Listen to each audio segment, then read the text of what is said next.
스쿨.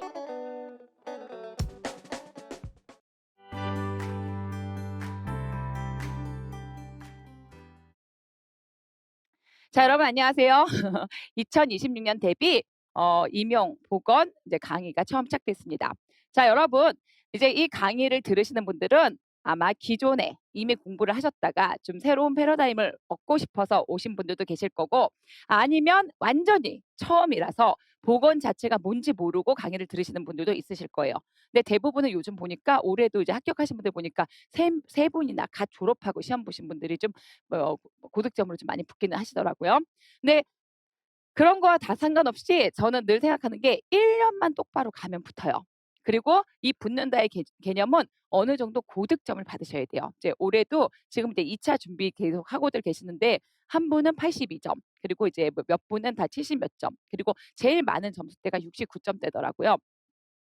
그렇기 때문에 뭐 69점도 절대 낮은 건 아니에요. 커플 몇 이상 이러지만 확실히 70점 그리고 75점 이상이신 분들은 좀 마음의 평화가 있어요. 2차를 준비할 때도. 그러면 근데 뭐 그분들은 원래 잘하는 거잖아요. 저는 원래 컷 근처밖에 안 될 것 같은데, 이렇게 생각하시는 분들도 있을 수 있는데, 이제 지금부터는요 완전히 마인드셋을 다시 하셔야 돼요. 제가 이제 오늘 여러분들에게 수업할 강의는요, 제가 원래는 항상 다음 주 아니면 이번 주 말에 개강을 해요, 항상. 왜냐면 모든 사람들이 수험을 해보면 아시겠지만 1월부터 막 달릴 필요는 없어요. 어차피 1월부터 4월까지 미친 듯이 달려봐야 5, 6월에 한번 번아웃 오고 7, 8월에 조금 흔들리고 이러면 사실 시험은 뭉개지거든요. 그래서 1월부터 4월까지는 여러분들이 뭘 하셔야 되냐면, 내가 여지껏 없던 공부 방법, 그거를 좀 개선하셔야 돼요. 왜냐면 고시생으로 살아본 게 뭐에 끽해봐야 뭐 1, 2년. 그리고 떨어지신 분들은 100% 이유가 있어요. 고시생의 삶을 살지 않았어요. 무심한 고시생. 아니면 중간고사, 기말고사 다니는 학부생이 뭔가 고시에 덜컥 달라들어서 1년을 어떻게 활용해야 될지 모른다. 이게 굉장히 큰 고시의 패배의 그런 원인이더라고요. 그래서 제가 그걸 좀 많이 보면서, 여러분들이 1월부터 4월까지 지금 반드시 하셔야 되는 게 뭐냐면, 내 공부 방법을 고시생의 모드로 바꾸셔야 돼요. 그리고 그다음에 같이 들어가야 되는 건 뭐다? 이해가 들어가야 돼요. 자, 그래서 여러분들이 이제 저는 이제 그걸 해 드릴 건데, 여러분과 같이. 그래서 이번 시간은 제가 일부러 1시간을 조금 더 땡겨서, 이제 하루를 더 땡긴 거죠. 땡겨서 오늘은 제가 그러니까 전반적인 과목뿐만 아니라 특히 지역사, 왜냐면 지역사회 개괄이기 때문에 지역사회 공부 방법에 대해서 이제 알려드리도록 할 거예요. 그래서 오늘은 여러분들이, 제가 여러분에게 드린 자료는요, 전 과목의 마인드맵이에요. 그래서 지역사회를 중심으로 강의를 하되, 이제 다른 과목들도 이 마인드맵을 미리부터 봐라. 자, 이렇게 하는 거 공부할 방법을 말씀을 드리고요. 자, 2026학년도 대비 임용 보건을 개발할 건데, 항상 여러분들이 반드시 생각해야 되는 건 첫 번째 뭐다? 공부 방법. 공부법을 반드시 계속 생각하셔야 돼요. 끊임없이. 내가 공부하면서도 내가 이게 과연 올바른 고시 공부 방법으로 가고 있나? 그걸 항상 끊임없이 생각하셔야 돼요. 그러려면 고시의 공부 방법은요, 1년 커리를 따라가는 거거든요. 근데 말이 1년이지 11월에 시험 봐요. 그리고 11월 한 달은 내가 뭘 하는지도 모르게 그냥 지나가. 그냥 막 정신없이 책 몇 번 이렇게 보다 보면은 그러면 지나가기 때문에, 실제로 공부할 수 있는 시간은 10개월이다. 이렇게 생각하시면 돼요. 내가 이 10개월 동안 어떻게 하면, 아까 얘기했죠? 전공 포함 80점. 굉장히 높은 점인데, 100점 만점에서 80점이면 실수 몇 개 하고 감점 몇 점 받으면, 그러면은 받을 수 있는 굉장히 높은 점수인데, 이 정도 점수에 내가 나아가야 될까? 이런 목표를 명확하게 목표치를 잡으시고 이 10개월을 어떻게 공부해야 될지 이걸 반드시 생각하셔야 돼요. 지금 여러분들이 1월부터 4월까지 계속 먹고 자고 생각하면서 내 길이 과연 올바른 길인가? 이걸 생각하셔야 돼요. 그러면 1월부터 4월까지는 밤새고 이런 것도 필요 없어요. 그냥 자기 페이스 맞춰서 운동도 좀 하고, 대신에 공부는 이제 공부법을 어떻게 한다? 첫 번째는 숲을 봐야 된다라는 거죠. 이 숲만 매일 돌리는 거예요. 그러니까 제가 뭐 밤새지 마세요, 뭐 너무 피곤하게 살지 마세요 그랬더니, 그냥 앉아 가지고 그냥 아침 먹고 슬렁슬렁 늦게 와 가지고 '책이나 좀 볼까?' 그러면서 뭐 중간고사, 기말고사 보듯 그냥 앞에부터 시작해 가지고 막 달달달 외운다고 하고, 한 3 월쯤 되면 다 까먹어 가지고 나는 어디에 있는지도 모르고, 이런 공부는 절대 하시면 안 돼요. 이거는 절대 고시생의 공부가 아니거든요. 숲을 봐야 돼요. 숲을 보는 게 뭐다? 제가 드린 이 마인드맵 있죠? 이 마인드맵을 이제 계속 읊으시는 거예요. 아침에 눈을 떠요. 본인만의 시간이 있을 거예요. "선생님 저는 잠을 일찍 자요." 그러면 7시에 일어나시고 "선생님 저는 잠을 좀 늦게 자요." 그러면 9시에는 반드시 책상에 앉으시고 이런 자기만의 루틴이 있잖아요. 그 루틴 속에서 제일 먼저 하셔야 되는 게 숲을 그리는 거. 항상 책상에 앉으면 마인드맵을 머릿속으로 쫙 펼치셔야 돼요. 처음에는 안 떠올라요. 안 떠오르지만 이걸 매일매일 그날 배운 분량까지 누적해서 계속 숲을 그리는 거거든요. 자, 오늘 숲을 전체를 개발해 드려요. 그럼 내일 아침부터 눈 떠서 계속 그 숲을 떠올리시는 거예요. 이러면서 어느 정도 처음에는 숲을 떠올리는데 2 시간이 걸릴 수 있고 그다음에는 아니면은 뭐 아예 떠오르지 않는 사람도 있고 이러지만 이게 1주일 되고 2주 되고 3주가 되면 우리가 지역사회를 거의 4주 커리로 가요. 어 거의 지역사회 4주, 성인 4주, 나머지 과목 4주 뭐 이런 커리로 가거든요. 그리고 이제 한 회 정도, 2회 정도 더 추가해 가지고 어 12주, 13주 커리로 가게 돼요. 제가 일정을 그렇게 잡았거든요. 그러면 13주 동안의 지역사회를 4주 동안 매일매일 숲을 그리시는 거예요. 그럼 마지막에는 어떻게 돼요? 그 숲이 어느 정도 그러니까 숲이라는 게 어떻게 보면은 지도예요, 지도. 지역사회 맵이 여러분들 머릿속에 확 들어오는 순간 그다음부터 문제를 풀어도 이 문제는 지역사회의 어느 부분에 있다. 성인도 이 기관은 어느 파트에 있으면서 이 기관은 어떤 흐름으로 굴러가 있다. 이게 큰 목차가 들어와요. 이걸 목차 공부라고도 하는데 숲을 목차를 통해서 계속 숲을 그리는 거 여러분이 지금부터 연습하셔야 돼요. 그다음에 두 번째로 이렇게 숲을 그리고 두 번째로 이제 1월 부터 4 월까지 하셔야 되는 거예요. 키워드를 자꾸 생각하셔야 돼요. 물론 당연히 여기에는 뭐가 들어가느냐? 이해가 들어가요. 근데 이해는 제가 시켜 드려요.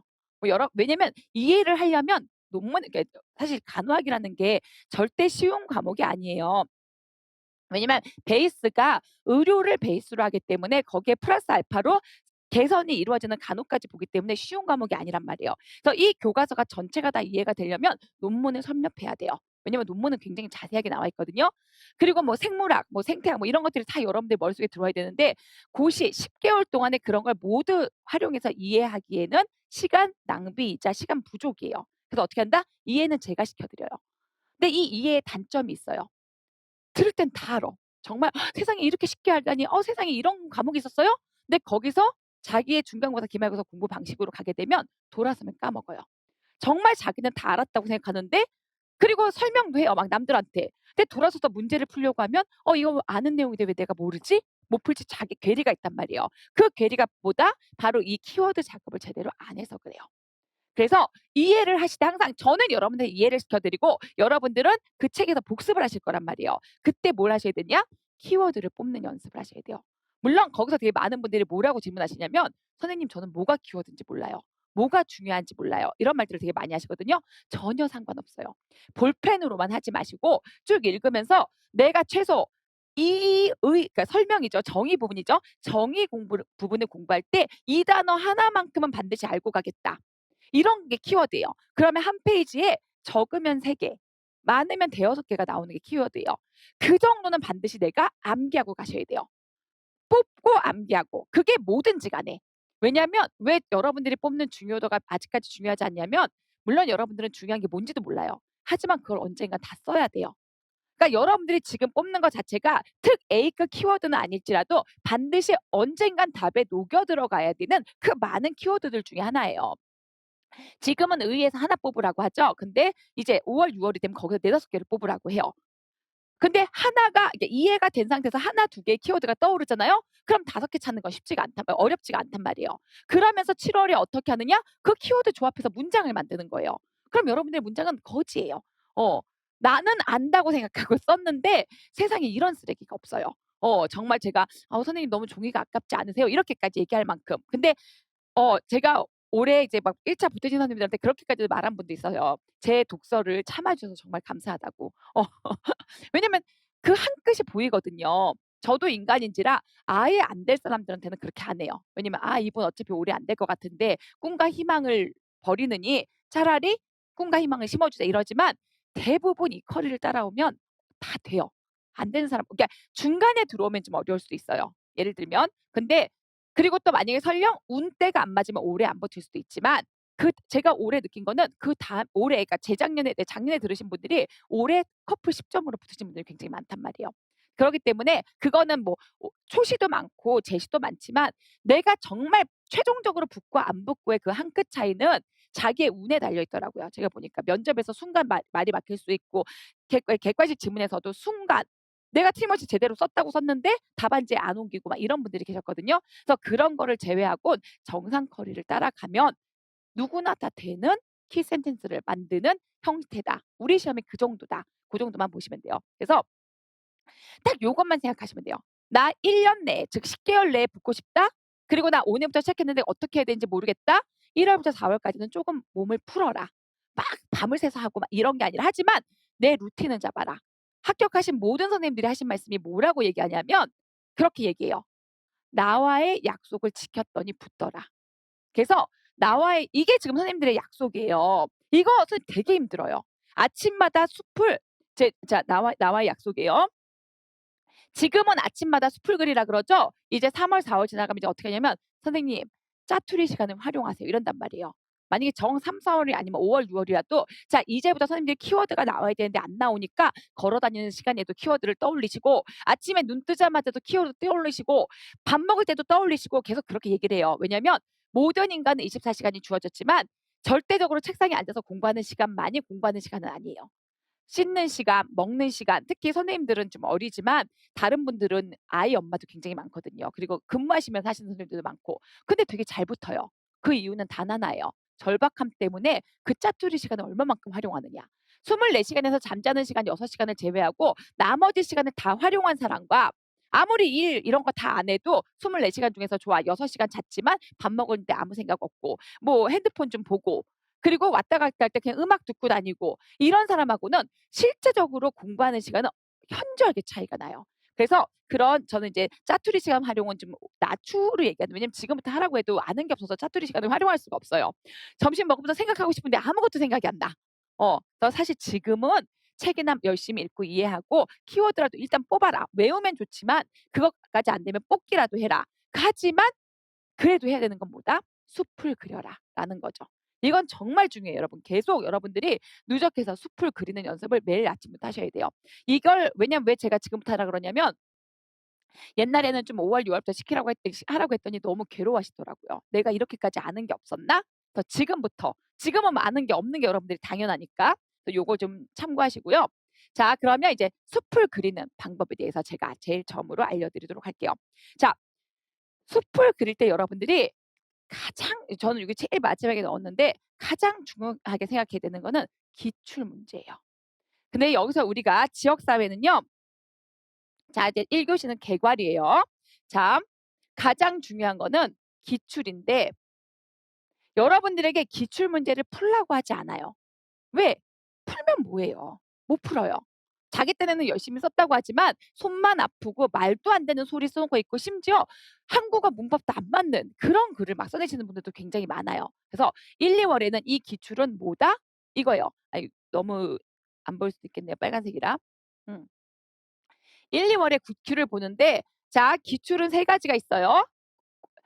지역사회를 중심으로는 국시 기출이 있고요. 그다음에 공무원 기출이 있고요. 그다음에 임용 기출이 있어요. 여기서 임용은 보건교사 임용이에요. 뭐 물론 공무원도 다 임용이잖아요. 근데 그거를 우리는 이제 임용이라고 해서 교사니까. 자, 기출이 이렇게 세 가지가 있는데 이거는 여러분 제가 여러분들께 이제 여러분들에게 아직 밴드 주소가 가지 않았을 거예요. 밴드 주소는 내일 아침에 가게 돼요. 왜냐면 인강 선생님을 중심으로 해서 내일 아침에 밴드가 가면 이강 선생님은 이 강의를 내일 듣거든요. 그러면 모레 아침부터 이제 문제가 업로드가 돼요. 자, 밴드시 반드시 가입하세요. 이제 밴드에 문제가 업로드가 되는데 어떤 문제들이 되느냐? 국시하고 공무원 문제들이 업로드가 돼요. 최신 것 중심으로 해가지고 그러면서 최소 10년 이상 지금 저는 16개년도의 문제들을 다 가지고 있는데 최근 거죠. 그리고 물론 공무원은 16개고 국시는 뭐 그 전부터 가지고 있고 그다음에 임용은 90년대 거부터 다 가지고 있죠. 근데 임용도 제가 드려봤는데 어차피 5, 6월에 다시 한번 봐서 물론 2번 푸는 것도 되게 의미가 있지만 그거보다는 국시하고 공무원 문제를 다 섭렵하자. 왜냐면 다른 분들도 재수 3수 이상이신 분들은 다 초시를 빼놓고는 다 아시겠지만 국시에서 굉장히 많이 나와요. 그래서 기출은 뭐 바이블이에요. 바이블. 우리가 임용을 준비하는 바이블인데 국시 공무원 임용 이런 것들을 보시면서 제가 이제 문제를 드리거든요. 그런 걸 보면서 어디서 나왔는지 파악을 해 보시는 거예요. 자, 그럼 요걸 한번 잠깐 볼게요. 여기 써 있는 건 지역사회 간호의 이해, 객체, 목표, 활동, 대상, 기타 이렇게 나왔어요. 이거에 대한 큰 틀을 같이 한번 선생님들이랑 잡아보도록 할게요. 자, 이제부터는요. 여러분들이 지역사회의 숲을 그릴 거예요. 물론 지금 여러분들이 가지고 있는 자료에는 지금 없어요. 그걸 다시 그러니까 한 장은 뽑아서 드릴 테니까 눈으로 일단 들으세요. 요거는 더 세부적인 숲이에요. 지금 자료가 간 건. 다 드릴 건데 지금 그 직강 선생님 오신 분들은 세부적인 자료만 일단 출력이 먼저 됐어요. 자, 지역사회 간호의 숲을 그리는 방법은 지역사회는 먼저 7개의 틀로 나뉘어져 있다. 이거 생각하세요. 뭐 개수는 중요하지 않은데 그냥 본인이 그냥 쉽게 이해하기 위해서. 그리고 항상 모든 교과를 공부할 때 어떻게 생각하셔야 되냐면요. '나는 보건교사다.' 이 마음으로 공부를 하셔야 돼요. 그냥 막연히 지역 그냥 책이 있네. 간호학 책이네. 임용 준비 책이네. 아무 생각 없네. 앞장여네. 지역사회 이해, 이해, 이해 이렇게 가시면 모든 사람이 그렇게 해요. 그러면 어떻게 돼요? 한 몇 장은 시꺼매져요. 그리고 열심히 문장을 외우려고 해요. 그러면 그래도 바보는 아닌 이상 문장 몇 개는 외워요. 하지만 어떻게 돼요? 다 휘발돼요. 왜? 스토리텔링이 안 됐단 말이에요. 그래서 숲을 그리는 방법은 뭐다? 스토리텔링이에요. 어떻게 스토리텔링을 해요? 내가 이 지역사회 책 안으로 들어가는 거예요. 어떻게? 보건교사로서. 왜냐면 이 지역사회 책이 여러분들은 솔직히 학부 때 지역사회 책 공부해봐야 어땠어요? 완전히 나와 동떨어진 세계에 있는 과목이었잖아요. 그리고 뭐 나는 임상 갈 건데 뭐 내가 뭐 공무원 그 보건 뭐냐 이런 행정직 갈 것도 아닌데 뭐야 이건 뭘 계산을 뭘 하라고 이러고 굉장히 거리를 뒀단 말이에요. 그런데 그거는 그 실무 안으로 내가 들어가지 않았기 때문에 그 문자 그대로 교과서 그대로만 보니까 굉장히 어려웠던 거예요. 그러니까 버리죠. 왜? 성인간호, 모성간호, 정신간호가 훨씬 중요해 보이거든요. 임상학적으로 의미가 있는 과목이니까. 하지만 성인간호든 아동간호든 모성간호든 특히 지역사회간호든 정신간호든 다 어떻다? '나는 보건교사다.' 이 마인드로 시작을 하셔야 돼요. 그리고 가장 먼저 나는 보건교사인데 선생님 보건교사가 되셨어요. 어떻게 하고 싶으세요? "저 방학 때 여행 가려고요." "월급은 얼마쯤 될까요?" 자, 물론 알죠. 교사의 꽃은 방학이에요. 네, 그런 건 다 아는데 그것보다는 보건교사가 만약에 선생님이 합격하셨어요. 그러면은 당장에 뭐가 어떤 느낌 좋은 거 하루 빼놓고 어떤 느낌이 들겠어요? 불안하죠. 그쵸? 무슨 일을 하는 거지? 난 한 번도 왜냐면 병원이야 우리가 실습도 많이 다녀봤잖아요. 그리고 교사 뭐 교련 뭐 여러분들은 어떤 실습을 가셨는지 모르겠지만 뭐 교사 실습 좀 가 봐야 학교 그냥 구경만 하고 오는 거지 절대적으로 학교의 모든 사업을 실시하고 오는 게 아니란 말이에요. 그래서 굉장히 많은 분들이 물론 여기에는 뭐 기간제 하시는 분들도 있고 이러시겠지만 굉장 해 보신 분들도 있겠지만 굉장히 많은 분들이 붙으면 불안해. 하루는 되게 좋대요.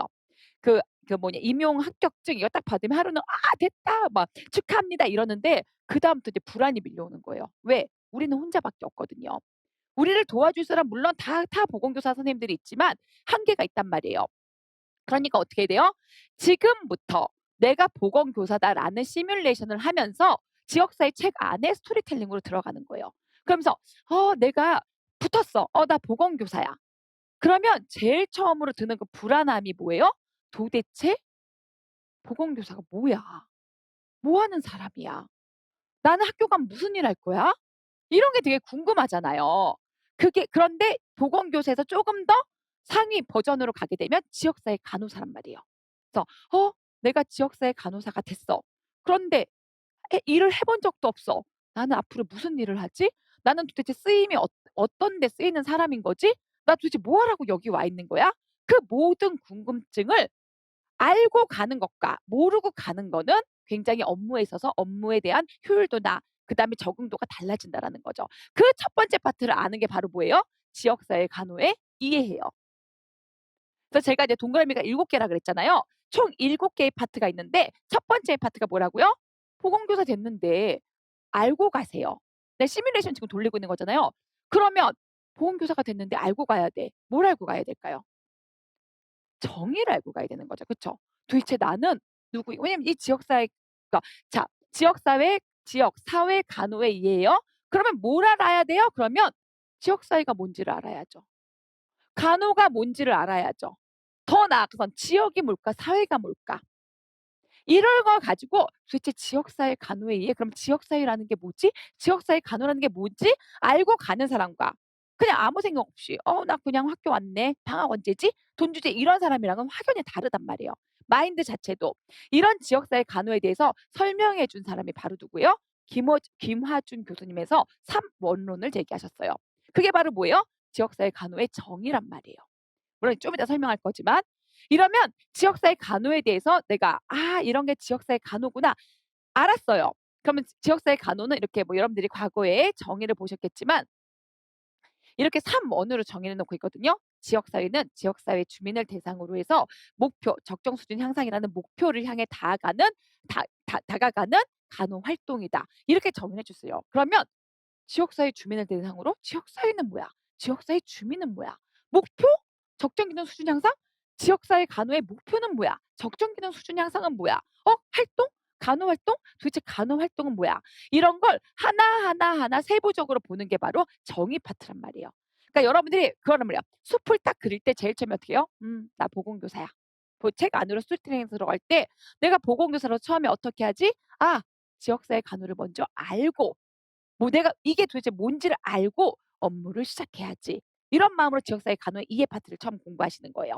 자, 그래서 어느 정도 조금은 나중에 이제 세부적인 내용은 나중에 얘기할 거니까 지역사회 간호로서 내가 어느 정도 알았어. 그러면 이제 어떤 느낌이 들어요? '아 나 보건교사인데 그래도 내가 바보는 아니게 지역사회가 뭔지도 알았고 지역사회 간호 활동이 바로 보건교사의 활동이거든요. 내가 해야 되는 막연한 활동도 왜냐면 더 구체적 그 상위 버전의 정의니까 막연한 활동도 알았어. 그럼 이제 그다음에 뭐가 궁금해요? 자 선생님 이제 "지역사회 간다. 보건교사야? 도대체 내가 거기서 뭐 해야 돼? 뭐 해야 돼?" 근데 나는 이런 일을 하는구나."라고 알았어요. 그럼 그다음에 뭐가 궁금해요? 그렇죠. 월급이 궁금하고 내 위치는 어딘지 궁금하고 나는 강의를 그러니까 뭐냐 수업을 하는 보건교사인지 아니면 나는 뭐 도대체 그냥 행정 일만 하는 교사인지 아니면 내 부장은 체육교 부장인지 아니면 나는 교감 직속 상관인지 교감이 나의 직속 상관인지 막 이런 것들이 궁금하잖아요. 방학은 언제 있는지 막 이런 것들이 궁금하잖아요. 그런 모든 행정적인 업무 그런 것들을 우리는 체계라고 부르는 거예요. 그러니까 처음에는 도대체 나 어떤 사람이야 피상적으로 정의가 궁금하고 이 정의를 '나는 이런 사람이구나.' 정의를 알았다면 그다음에 정말 구체적으로 체계가 궁금한 거예요. 그래서 두 번째 패러그랩은 체계가 되는 거예요. 그러니까 우리가 다 알아야 되는 것들 나 보건교사로서 처음 그러니까 여러분들은 그냥 지금 먼저 큰 숲만 그리세요. 그래. 이해. 지역사회 간호의 이해를 먼저 할 거야. 왜냐면 나는 보건교사니까 일을 해야 되는데 뭘 하는지도 모르면 안 되니까. 근데 지역사회 간호의 이해는 먼저 서두 파트에 있는 거기 때문에 굉장히 걔가 큰 의미야. 그러면 그다음에 내가 구체적으로 나는 행정적으로 어떤 사람인지. 그럼 여기는 체계라는 건 행정적인 내용들이란 말이에요. 나는 누가 보건교사로서 나를 여기다 만들어 놨으며 보건교사는 도대체 왜 필요하며 월급은 다시 말해서 보건의료 재정인 거죠. 월급은 어디서 나오며 또 이런 돈들은 어디서 어떻게 쓰이며 사실 이 체계 자체가 나오는 것 자체가 그런 거죠. 일단 보건교사가 내가 왜 만들어졌을까부터 시작하는 거예요. 나는 도대체 어디 소속이지? 왜 만들어졌지? 사실 보건교사가 왜 만들어졌어요? 선생님이 생각하는 건 보건교사 왜 만들어졌어요? 한번 생각해 보세요. 보건교사 왜 만들어졌을까요? 왜냐면 지금 우리는 스토리텔링 하는 시간이니까. 음. 어. 그렇죠. 학생과 교직 간의 건강을 예방하기 위해서 만들었어요. 다시 말해서 뭐예요? 예방하기 위해서 만들었다고요. 가서 치료하지 않으시잖아요. 너 뭐 당뇨가 있다고 이리 와봐. 내가 당뇨병약 처방해 줄게. 너의 당뇨의 수치는 뭐 149 구나. 좀 괜찮은데? 막 이렇게 우리가 처방을 내리는 게 아니잖아요. 유지 예방하기 위해서. 그게 바로 뭐예요? 우리는 1차 예방자라는 거예요. 자 이거는 또 나중에 설명하겠지만 지금 크게 체계가 왜 궁금한지에 대해서 보시면 그럼 왜 이런 것들이 궁금하냐. 사실 1차 예방을 위해서 돈을 많이 쓸 수 있을까요? 없을까요? 상식적으로는 어때요? 예방을 위해서 돈을 많이 써야 되죠. 근데 현실은 어때요? 선생님 생각에는 어때요? 왜냐면 아웃풋이 바로 안 나오잖아요. 선생님도 그렇잖아요. 선생님도 만약에 선생님이 예를 들어서 어떤 걸 해야 될까? 뭐 예방할 게 아니라 뭐 암이라고 극단적으로 얘기해 봐. 내가 암에 안 걸렸어. 뭐 너무 젊은 분한테 뭐 암 이런 얘기하고 그래 가지고 예를 들어서 다른 분이 암에 안 걸렸어. 그분이 암에 걸릴 걸 대비해서 자기한테 사용하는 비용이 많을까요? 그거보다는 외모 꾸미고 예를 들어서 좋은 데 가고 오마카세 먹고 해외여행 가고 이런 데 더 돈을 많이 쓸 거 아니에요. 인간의 재화는 한정돼 있어요. 이 재화를 어디에 쓸 거냐는 건데 근데 만약에 암에 걸렸어. 뭐 시험불에. 근데 수술 잘하고 치료 잘하면 그래도 생명을 많이 연장할 수 있대. 그럼 어떡겠어요? 당연히 여행 이런 거 다 끊고 내 병을 치료하는 데 쓰겠죠. 그래서 이런 이 체계라는 것 자체가 보건교사로서의 어떤 자리를 잡는 건 재화가 한정돼 있음을 인정하는 거란 말이에요. 재화는 한정돼 있는데 치료 쪽으로 재화가 돈이 많이 가기 때문에 우리는 그 많은 돈을 좀 줄여 보고자 예방에도 돈을 투자하는데 예방에 돈을 투자하기에는 사람들의 마인드 자체가 '뭐 그것까지 해야 돼?' 막 이렇게 된단 말이에요.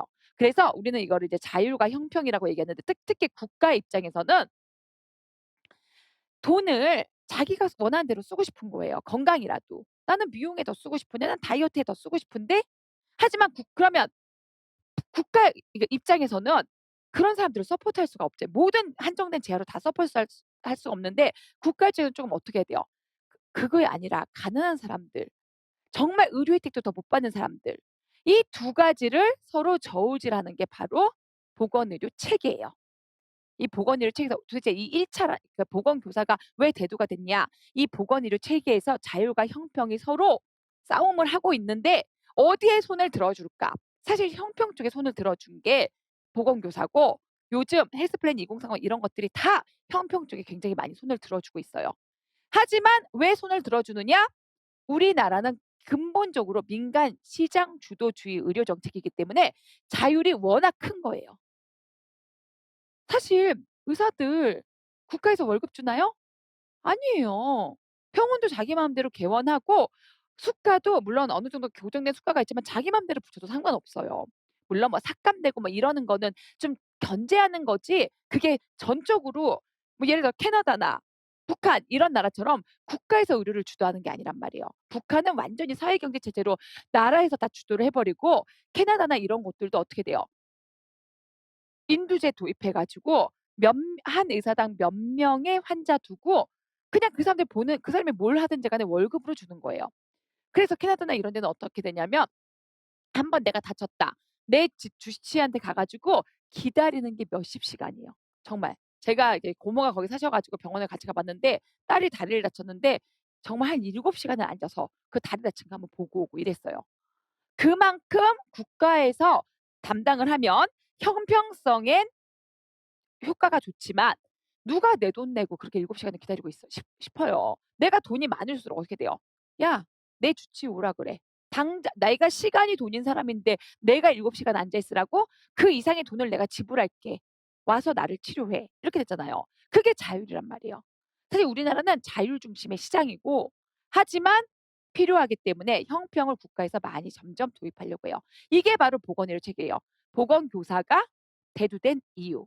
형평성을 도모하기 위해서란 말이에요. 그래서 나는 형평성을 도모하기 위해 있는 1차 의료자인데 그러면 나를 데리고 온 사람은 이런 거. 나는 왜 여기에 있는지 그런 것들이 자 이게 바로 보건의료 체계에 있어서의 그러니까 자율시장 중심에서 형평을 도모하기 위해서 보건교사가 도입된 이유들. 우리는 이 전체의 흐름을 보게 될 거예요. 그래서 숲을 그릴 때 어떻게 하라고 지역사회는 7 개의 원이 있는데 나는 보건교사야. 내 지역사회 책 안으로 들어갔어. 그러면 보건교사로 내가 합격했을 때 뭘 알고 싶지? 그래 지역사회 간호가 뭔지 먼저 알고 싶어. 알아야지 뭐라도 시작해 보려고 마음의 준비를 할 거 아니야. 이해 파트. 그래? 나는 도대체 여기 왜 와 있지? 행정의 흐름.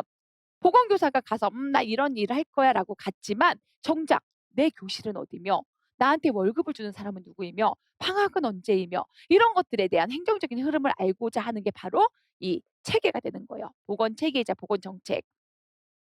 자, 체계까지 어느 정도 다 공부를 했어요. 자, 그다음은 이제 어디로 들어가요? 자, 선생님이 합격하셨어요. 큰 흐름의 업무는 알아요. 하지만 아직 세부적인 업무는 모르죠. 뭐 합격해서 뭐 지역사회 간호란 못 알아고 쪼금 이해했다고 해서 학교에서 돌아가는 거 뭐든지 알지 못할 거 아니에요. 몰라 그건. 그런데 그래도 얼추 '아 지역사회 간호사가 그래도 좀 뭐 예방도 좀 하고 뭔가 좀 뭐 지역사회를 위해서 간호 활동을 좀 펼치는 사람이네.' 요 정도로 이해하고 그다음에 두 번째로는 그럼 내가 학교에 가서 내 자리는 어디고 교장실은 어디에 멀리 떨어져 있으며 그러면서 나한테 월급을 주는 사람은 누구고 막 내가 자율성과 형평성 중에서 나는 형평성 때문에 들어온 사람이고 막 이런 것들에 대해 체계를 어느 정도 알아요. 그러면 이제 여러분들이 이제 책상에 앉았어요. 나는 이 자리에서 교장실을 옆에 두고 아이들에게 1차 의료를 제공하는 그러면서 월급은 어디서 받지? 교육부에서 받는. 막 이런 느낌을 뭔가 체계를 행정적인 느낌을 다 알았어요. 그럼 이제 뭘 해야 돼요? 그렇죠. 이제 어 고거는 목표니까 뭘 해야 되냐면 일을 해야죠. 그쵸? 왜냐면 이제 앉았잖아요. 그래서 내가 누군지 나는 언제 월급을 받는지 방학은 언제인지 체계를 다 알았단 말이에요. 그럼 이제 뭘 해야 돼요? 일을 해야죠. 3 월이 시작됐단 말이에요. 학교인데 3 월이 시작했어. 그럼 이제 뭘 해야 돼요 학교에서는? 혹은 병원을 다녀보신 적이 있으신가요? 어.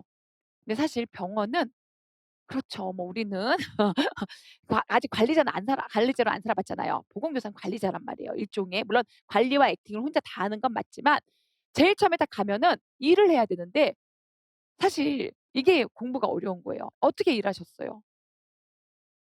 타면서 했어요. 제가 됐어요. 막 이러면서 뭐예요?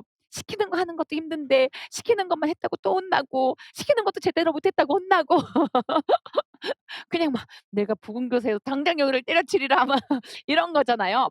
일단은 왜 우리가 탔느냐? 저도 엄청 탔거든요. 일의 흐름을 몰라서 타요. 일의 흐름이라는 게 뭐예요? 우리는 병원에 있을 때 어떻게 일했어요? 말 그대로 매뉴얼 보고 저는 수술실에 있었거든요. 수술실에 들어가. 매뉴얼 보고 수술 방법만 알아 가지고 그냥 들어가는 거예요. 근데 뭐 글 본다고 다 아나. 물론 이제 수 선생님이나 이렇게 몇 분의 이제 저를 이제 뭐 좀 도와주시는 그런 선생님들이 보여주지만 이게 도제식인지라 몸에 바로 익히는 것도 아닌데 그쵸? 그러니까 뭐 눈 너머로 몇 개 본 거로는 내가 이 일을 잘할 수가 없단 말이에요. 근데 그분도 바쁘시니까 이제 내가 싫은 거예요. 막 태우는 거죠. 막 저는 막 별의별 말 다 들었어요. "너 대학원 나온 거 거짓말이지?"부터 시작해 가지고 "너처럼 일을 못하는 애가" 막 이러시는 거예요. 그때 제가 업무 머리가 없었던 거죠. 왜? 일의 방향을 모르니까. 보건교사도 똑같아요. 체계까지 다 알고 내 방학까지는 다 챙겼어. 월급도 얼마인지 다 챙기고 내가 몇 호봉인지 다 챙겼단 말이에요. '내가 이 푼돈을 가지고 어떻게 일을 하지 마.' 이런 느낌까지 다 알고 그다음에 이제 어떻게 해야 돼요? 일을 해야 되는데 어떻게 일하는지가 막혀 버린단 말이에요. 왜? 우리는 여지껏 시키는 일만 했으니까. 그리고 시키는 대로 공부를 하니까 공부를 못 하는 거예요. 이제 어떻게 해야 돼요? 우리가 공부를 잘하려면 어떤 학습을 해야 된다 그래요? 그렇죠. 일도 자기주도 업무를 해야 돼요. 자기주도 업무를 하려면 어떻게 해야 돼요? 제일 처음 해야 되는 게 뭐예요? 그렇죠. 그거예요. 목표를 설정해야 돼요. 목표. 무슨 말이냐면 우리가 일을 못 제가 일을 선생님들이 뭐 다는 아니에요. 제가 못한 걸 얘기하면 제가 일을 못한 이유는 단 하나예요. 저는 수술실 실습도 안 갔었거든요. 수술실이 뭐 하는지도 몰랐어요. 단지 '아침에 출근하고 퇴근을 정시할 수 있다. 3 교대 안 한다.' 이거 하나로 제가 그냥 수술실을 써서 냈던 거였어요. 저는 삼성의료원에 다녔었는데 지금 이제 삼성 서울병원이긴 한데 근데 그때 제가 일을 할 때 수요일도 전혀 모르는데 단지 오전 오후에 시간이 정해져 있다. 이것만 알고 들어가서 이제 우리 옛날에 공부했던 중간고사, 기말고사 공부했던 방식대로 거기 수술 매뉴얼이 있으니까 고것만 그냥 드립다 보는 거예요. 근데 수술 프로시저 전혀 모르니까 네 사실 요즘은 동영상도 많고 이런데 저는 그런 세대는 아니었어요. 옛날 사람이라서 동영상 이런 것보다는 도제식으로 선생님이 알려주는 거를 알아야 되기 때문에 책은 많이 봤지만 떠오르는 게 아무것도 없는 거예요. 그리고 막상 들어가서 몇 번 보는데 그 프로시저만 외우려고 하는데 아까도 제가 얘기했잖아요. 앞장부터 이렇게 외워서는 프로시저도 저는 이제 삼성이다 보니까는 저는 신경외과 쪽이었거든요. 한 번 들어가면 12 시간 13 시간 수술이었어요. 그 과정이 다 내 눈에는 처음 들어간 사람 한테는 안 보이는 거예요. 워낙 일도 못 했고. 그러니까 너무 괴로웠어요. '아 나는 왜 이렇게 못하는 인간인가. 멍청한 인간인가.' 그런데 제가 나중에 나이 그 공부 방법도 제가 그래서 굉장히 많이 팠어요 처음에도. '왜 내가 이렇게 공부를 못하지? 나는 바본가?' 했는데 이 업무, 공부 그 일에 대한 프로시저를 제가 정말 몰랐더라고요. 뭐냐? 제일 처음에는 목표를 잡았어야 됐던 거예요. 그러니까 나도 수술이라는 과연 수술인 게 무엇인가? 그리고 내가 이 수술에서 이번에는 어디까지 해야 되는가? 이런 목표를 정확하게 잡았어야 되는데 그런 거 없이 그냥 모르고 공부하듯이 프로시저 이렇게 펼친 다음에 1 번부터 1 번은 뭐 어디를 뭐 드래핑한다 뭐 한다. 요것만 외우니까 큰 틀이 안 보이니까 외워지지도 않고 드래핑하면 그다음에 '어 왜 칼을 여기다 놓지?' 아무것도 모르는 거예요, 목표가 없으니까. 보건교사도 똑같아요. 학교에 가면 어떻게 한다? 일을 해야 되는데 일을 하는 방법에 제일 처음으로 해야 되는 게 뭐다? 목표를 정확히 세워야 되는 거예요. 그러니까 학교에서도 선생님들이 그래요. 학교에 갔는데 뭐 보건교사라고 왔어요. 그러면 다 이제 일단은 인정은 해 줘요. 왜냐면 나 혼자 보건실을 꾸려야 되는 거거든요. 근데 나는 죽겠어. 왜? 아는 것도 하나도 없거든. 물론 기간제를 하신 분들은 업무나 이런 속도는 빠르지만 솔직히 기간제 선생님의 한계는 뭐냐면 아무리 일을 한다고 해도 완전히 내 일은 아니었어요, 마인드 자체가. 왜냐면 이 몇 년간의 이 학교의 아이들을 내가 정말 다 나의 어떤 주도하에서 예방시키고 건강을 증진시키고 이런 목표는 별로 없고 '아 1년 후에 잘리면 안 되는데.' 막 이런 마인드로 그냥 있으니까 컨트롤 C 컨트롤 V 전에분이 요거 해 놨으니까 잘랐다가 요거 붙여서 계획 세우고 요 정도의 업무밖에 보이는 시각은 어쩔 수 없 물론 뭐 몇십 년 해 가지고 정말 내 학교에 이런 분들이 계실지는 모르겠지만 일단 기본 베이스는 마인드 자체가 달라지기는 해요. 그래서 무슨 말을 하고 싶냐? 업무의 제일 시작은 정확한 목표 설정이라는 거예요. 그래서 선생님도 똑같아요. 제가 그래서 왜 제일 처음에 아까 그런 말 했냐면 선생님은 공부를 시작하셨고 지금이 1 월이에요. 목표 설정은 뭐다? 80 점을 받는 고득점을 받는 성과를 성취해 내는 목표를 먼저 설정하셔야 돼요. 그러려면 그다음부터는 방향이 정해져요. 80 점? 그러면은 최소 80 점이다 그러면 어떻게 돼요? 교육학을 내가 18점 받는다는 전제하에 전공은 최소 60 점은 넘게 받아야 되겠구나. 이렇게 가야 된단 말이에요. 사실 전공만 70-80점 받는 분들 굉장히 많아요. 솔직히 올해도 전공만 73, 교육학 전공만 73 받으신 분들도 있으셨어요. 근데 이제 교육학을 못 봐 가지고 그래도 굉장히 높은 점수거든요. 작년에도 그렇고. 그래서 무슨 말이냐 그런 목표를 세우느냐 안 세우느냐가 정말 달라져요. 그냥 막연히 "네 고시생이 됐어요. 공부 좀 합니다." 앞장부터 하고 한 그러니까 7 월쯤 돼서 '왜 내 머릿속에 든 게 아무것도 없지?' 9 월쯤 돼서 '나 이게 정말 내 이 시험이 나랑 맞는 시험인가?' 그러다가 한 11월 되면은 막 '시험장 들어가지 말까?' 막 그러다가 이제 끌려가. 답안지 보면 '그래 뭐 내가 뭐 못했는데 뭐.' 사실 그게 아니란 말이에요. 1 년만 정확하게 올바른 방향으로 가면 그런 시행착오를 절대 겪지 않아요. 왜? 1번 스타트부터 목표가 있는 사람과 없는 사람은 달라요. 목표가 있으면 어떻게 되느냐? 나 전공 좋아. 전공 나 73 점을 만점으로 가겠어.' 혹은 나만의 목표예요. '나 전공을 70 점으로 가겠어.' 왜냐면 교육학은 내가 좀 약해서 12 점을 받을 수도 있으니 '전공을 70 점을 받겠어.' 이런다면 70점 맞을 만한 방향을 설정하는 거예요, 본인이. '내가 지역 사회가 강하니 지역 사회를 만점 받아야지.' '내가 성인이 약하니 성인은 한 몇 개는 틀린다.'라고 가정을 해야지. 이렇게 자기만의 체계가 잡히고 이게 당장 지금은 안 잡히더라도 자꾸 목표를 설정해야지 그러면 계획은 되게 자주 세우잖아요. 그때 목표가 자꾸 수정이 돼요, 내 실력대로. 그러면서 지역사회에 담아지려면 어떻게 해야 되지? 그러면 어떻게 되냐면 거기에 빈출되는 내용들을 막 찾게 돼요. 기출을 계속 보면서 '이런 내용이 빈출됐구나. 이건 반드시 알고 넘어가자.' 막 이렇게 된단 말이에요. 그게 바로 목표가 있는 사람과 없는 사람의 차이예요. 없으면 그냥 '아 오늘 이만큼 공부했네.' 읽고 '아 내일 이만큼 공부했네.' 읽고 '아 내일 모레 이만큼 공부했네.' 읽고 마지막까지 머릿속에 없고. 근데 목표가 있으면 반드시 지역사회 예를 들어서 지역사회가 8 문제가 나오거든요. 뭐 2 점짜리로 해서 27에 한 48에 30이니까 30점 만점이라고 혼자 생각하면 '이 30 점을 맞기 위해서 내가 어떻게 해야 될까?' 계속 생각을 하는 거예요. 계산 문제에서 반드시 계산 문제가 4 점짜리로 나왔으니까 4 점은 무조건 맞도록 노력하자. 모든 계산을 다 풀자. 그런데 내가 자꾸 틀린다 그러면 이 부분은 내가 하루 날을 새서라도 시중에 있는 모든 문제를 구해 보자. 목표가 있는 사람은 이렇게 가고 없는 사람은 그냥 계산 문제 진도 쭉 보다가 '내가 모르네.' 체크하고 '다음에 봐야지.' 넘어가. 다음에 볼 시간 없어요. 진도는 점점 압박 진도로 변하기 때문에. 그래서 내가 업무를 할 때 목표를 세우는 게 굉장히 중요하다고 보시면 돼요. 자, 이 목표를 세울 때 보건교사의 목표는 뭐예요? 보건교사로서 업무를 할 때 업무의 목표. 선생님이 보건교사다. 어떤 목표를 가지시겠어요? 자꾸만 제가 말했잖아요. 책 안으로 들어가고 그러니까 책을 보라는 얘기가 아니라 내가 진짜 보건교사로서 어떤 일을 할까 한번 떠올려 보란 말이에요. 어떤 되게 그럼 거시적인 어떤 목표를 가지시겠어요? 아주 거시적인 목표. 그렇죠. 건강을 증진시키는 게 목표예요. 이거는 모든 의료인의 공통적인 목표예요. 물론 의사들도 치료에 목표를 많이 두지만 치료 플러스 알파 증진이란 말이에요. 우리의 모든 의료인들의 목표는 건강 증진이 가장 큰 목표예요. 그래서 이 목표 파트에서 뭘 봐요?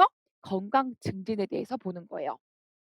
자, 건강 증진에 대해서 볼 때 우리가 간단히만 살짝 보고 나중에 이번 시간 끝나면 더 깊게 볼 건데 건강 증진을 어떻게 하시겠어요? 목표 잡았네. 아, 나 학교 가서 애들이나 학부모, 교직원들의 건강을 증진시킬 거예요. 목표를 잡았죠. 어떻게 증진시킬 거예요? 좋아요. 사업을 해요. 음. 어떤 사업을 어떻게? 사업을 해 보신 적 있으세요? 맞아요. 있는 분도 있을 거고 기간제 하신 분도 있는 분도 있고 없는 분도 있고. 지금 나는 해본 적이 없잖아요. 그럼 어떻게 하시겠어요? 컨트롤 C, 컨트롤 V. 그렇죠. 근데 매뉴얼도 없어. 갓 지어진 학교고 인근에 나를 도와줄 보건교사도 없어. 왜냐면 제일 처음에 보건 교육이 시작됐을 때는 그렇게 도와주는 사람이 없었을 거 아니에요. 그러면 뭘 보시겠어요? 막 해외에서 했던 거 막 이런 것들을 참고하겠죠. 그게 바로 뭐냐면 이론이에요, 이론. 그러니까 스타트가 사업부터 들어가는 게 아니라 이론부터 들어가요. 왜? 이론이라는 건 뭐예요? 이론가들, 학자들이 만들어 놓은 "이렇게 건강 증진을 시켜라."라고 하는 내용들이에요. 그걸 가져와서 내가 내 사업에 녹이는 거예요. 당장은 사업을 안 해 봤으니까 우리가. 자, 그래서 그다음에 이런 이론 그리고 이제 이 이론을 적용해 본 역사들 막 적용을 해 봤을 거 아니에요. 그래서 그중에서 좋은 것만 추려서 이제 우리나라 세계나 우리나라가 이 사업들을 시작하게 되는 거죠. 사업을 시작할 때 근거로 법이 필요하기 때문에 국민건강증진법이 만들어지고 그 법을 토대로 우리가 사업을 시작하려면 계획을 세워야 되잖아요. 헬스플랜 2030이라고 하는 국민건강증진 계획을 세우고 거기에 맞춰서 세부 뭐 학교에서는 건강증진학교라든지 뭐 그냥 시도에서는 건강도시라든지 아니면 여러 가지 보건소에서는 통합보건사업이라든지 이런 사업들을 시작하게 되는 거예요. 그래서 건강증진의 이론이 항상 시험에 나오거든요. 나오는 이유가 뭐다? 이를 시행하는 가장 시작이다라는 거죠. 알지도 못하는데 이론 자체가 아니라 내가 해본 적도 없고 알지도 못하고 아무것도 못하는데 어떻게 건강을 증진시키겠어요. 그럴 때 학자들이 만들어 놓은 이론 속에서 '내가 건강 증진을 시키겠다.'라고 목표를 설정하고 그 목표에 맞게 사업을 구상하는 거죠. 남들이 해 놓은 걸 보고. 그러니까 우리 같은 경우에는 뭐 이런 이론까지 못 가니까 전임자가 해 놓은 거 컨트롤 C 해 가지고 컨트롤 V. 사실 이것도 맞는 건 아니에요. 왜냐면 애들은 바뀌잖아요, 계속. 그 사람들은 그 애들한테 맞는 걸 하는 거고 나는 내 애들한테 맞는 사업을 해야 되는데 당장은 모르니까 가져온다. 그러면서 몇 번 해 보면서 수정하겠죠. 이론도 계속 수정하게 되는 거예요, 그래서. 자, 이렇게 해 가지고 우리가 목표의 건강 증진을 향해서 목표를 설정했어요. 그럼 이제 구체적으로 뭘 해야 되느냐? 이제 목표를 설정했으면 진짜 본격적인 일을 해야 되잖아요. 이때 일을 우리는 활동이라고 부르게 돼요. 건강 증진 활동을 하는 거죠. 어떻게? 어떻게 건강 증진 활동을 하겠어요? 어떻게 건강 증진 활동을 하겠어요? 네. 일을 하는 거예요. 이제 왜냐면 목표를 세웠잖아요. 건강을 증진시킬 거예요. 어떻게 그러니까 모르니까 이론가들의 내용을 좀 참고할까? 이론가들의 내용은 일단 가져오는 거잖아요. 가져와서 어떻게 해요? 국가에서 새천년 뭐 여러 가지 계획들도 보고 국민건강증진법도 뭐 도입을 하고 그래서 뭔가 이론들은 다 가져왔어요. 어떻게 하면 건강이 증진된다더라. 그럼 이 이론들을 이제 실제로 내 실무에 녹여야 되잖아요. 이게 첫 번째 활동이에요. 그리고 간호사잖아요. 이제 세부적인 활동을 할 거예요. 어떤 형식으로 세부적인 활동을 하겠어요? 보건교육은 그 세부 활동이 딱 보건교사가 딱 교육만 하는 건 아니잖아요. 뭘 하시겠어요 이제? 간호사니까 활동으로 뭘 해야 돼요? 간호를 하는 거예요. 그렇죠. 여기서 말하는 활동이 바로 간호예요, 간호. 드디어 목표를 세웠어. 그리고 이론가들이 그 목표를 향해서 어떻게 업무를 하라고 지시한 매뉴얼을 우리가 봤어. 그럼 본격적으로 어떻게 돼요? 이런 매뉴얼을 토대로 내가 나만의 어느 정도 계획을 좀 수립했다면 이게 목표가 계획 수립하는 과정이잖아요. 계획을 수립했으면 어떻게 돼요? 드디어 내가 활동을 실시하는데 활동이라는 건 바로 뭐다? 간호라는 거예요. 왜? 우리는 간호사니까. 자, 간호를 이제 하려고 해요. 근데 간호가 뭐예요, 선생님? 막 여기가 이런 곳이 왜 이렇게 자꾸 나한테 뭘 물어. 그냥 예 그 강의나 잘하지. 나는 그냥 사람 눈 안 마주치고 땅만 보면서 하고 싶은데 근데 안 돼요. 무슨 말이냐면 숲은 계속 본인이 그려야 돼요. 내가 그냥 막연히 멍하게 듣고 있다가 내가 들어봐야지 그려봐야지 그럼 하나도 안 떠올라요. 근데 자꾸만 내가 지금 '어떻게 그리지? 어떻게 그리지?' 일부러 제가 1시간까지 땡겨가면서 하는 거란 말이야. 하루를 더 만든 거예요, 시간을. 왜 그랬냐면 자꾸 혼자 머릿속으로 스스로 생각하고 스스로 숲을 그리는 연습을 미리부터 해야 돼요. 제가 계속 하라고 해도 많은 분들이 안 하다가 6월 7 월부터 하고 이제 괴로워하세요. 지금부터 매일 해야 돼요. 지금 우리의 목표는 고득점. 그러면 1 월부터 공부 암기로 채찍하는 거는 되게 무식한 방법이에요. 뭐다? 머리를 써서 스토리텔링해서 내 걸로 만드는 이런 수업이 필요해요. 그래서 첫 번째로 선생님은 이 정도는 이해하잖아요. 바보가 아닌 다음에야 이해할 거예요. 두 번째, 네, 저 얼마 주는지도 좀 알고 싶어요. 세 번째, 그러면 이제 본격적으로 내가 뭐 하는 사람인지 알았으니까 일을 해야죠. 일을 하려면 제일 처음에 저희 제가 정말 강조했지. 목표를 먼저 세우고 일을 해라. 목표는 건강 증진이다. 그다음에 목표를 세웠어. 그럼 이제 본격적으로 세부적인 일을 하라고 한다. 세부적인 일을 하라고 할 때는 활동을 하는데 무슨 활동을 하는 거다? 간호 활동을 하는 거다. 여기서도 이제 뭐 더 세부적인 건 이제 1시간 쉬었다 할 건데 간호 활동. 그 "간호가 뭐냐?"라고 물어봤더니 웃으셨어요. "저 그래도 4년 학교 다녔는데 간호란 뭘까요?" 막 "간호는 뭐죠?" 네? 예술이라고요? "간호는 예술이다." 아이 좋아요. 선생님은 제가 보기에는 교사가 되실 분이 아니라 교수가 되실 분이에요. 본인의 간호 이론을 만들고 있어요. 아니 왜냐면 간호라는 게 말 그대로 모든 학자들이 자기만의 간호의 정의를 얘기해요. 그러면서 뭐 그게 바로 뭐예요? 간호 이론이에요. 간호란 뭐냐 했더니 선생님뿐만 아니라 모든 사람이 대답을 못 해요. 간호란 뭐죠? 간호는 도와주는 활동인데 막 이런 거 있잖아요. 그냥 돕기만 하면 간호인가요? 그럼 사회복지사들도 다 간호인가요? 그건 또 아닌 것 같은데 건강과 관련해서 돕는 것 같은데 그러면 뭐라 그럴까? 그냥 옆에서 모든 사람들이 그냥 건강에 관련해서 돕기만 하면 간호인가요? 물론 넓은 의미의 간호는 맞지만 뭐죠? 간호사가 하는 간호. 저는 저를 위해서 초콜릿을 주시는 줄 알았어요. 부시럭부시럭 초콜릿. 음. 초콜릿 주냐고 순간 막 제가 무슨 말을 하고 싶냐면 간호라는 건 학자마다 내리는 정의가 달라요. 그래서 그게 바로 그러니까 선생님 간호를 하셔야죠, 활동에서. 그러면 우리는 어떻게 하고 싶어요? 잘하고 싶어요. 간호를 잘하고 싶은데 뭐가 간호인지도 몰라. 그러니까 여기서 괴리가 있는 거예요. 간호 이제 나 사업도 잘하고 싶고 보건교사인데 활동이 간호라니까 간호 활동을 굉장히 잘하고 싶은데 간호가 뭔지도 모르겠고요. 어떻게 하는지도 모르겠어요. 근데 제가 얘기했죠. 뭔지도 모르고 어떻게 해야 되는지도 모르면 어떻게 해야 된다? 간호가 뭔지도 모르겠어요. 그리고 간호를 어떻게 하면 잘하는지도 모르겠어요. 근데 하래요. 그게 내가 해야 되는 간호 활동이고 학교에서 해야 되는 일의 구체적인 일의 업무래요. 그러면 선생님이 어떻게 하시겠어요? 우리 건강 증진도 그죠. 건강 증진을 하래요. 어떻게 하는지 모르겠어요. 그럼 어떻게 하셨어요? 학자들의 이론을 가져왔죠. 간호도 똑같은 거예요. 그래서 간호를 하래요. 나 간호가 뭔지도 모르는데 어떻게 해야지 간호를 하는 거야? 그럼 또 어떻게 돼요? 학자들의 간호 이론을 가져와야 돼요. 학자들은 그러니까 간호라는 건 굉장히 다각적으로 다재적인 부분이기 때문에 하나로 딱 정의가 내려지는 건 아니에요. 보는 각도에 따라 달라요. 그래서 학자마다 뭐래요? "간호는 예방이야. 예방을 잘해 주는 건 너가 간호 활동을 잘해 주는 거야." 이렇게 말하는 학자가 있고 또 간호는 우리 아까 학습처럼 자기 주도야.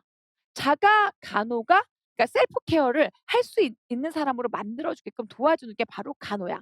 뭐 이런 이론도 있고 또 간호는 적응이야.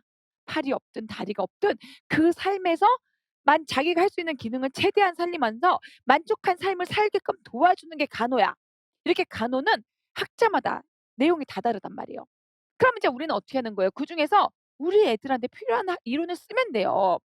하나만 쓸 필요 없잖아요. 여러 개 쓸 수 있잖아요. 예를 들어서 우리 학교가 장애 학교야. 그러면 간호는 적응이야. 이럴 수 있잖아요. 또 우리 학교가 굉장히 막 뭐랄까 심각한 애들이 모여 있는 학교예요.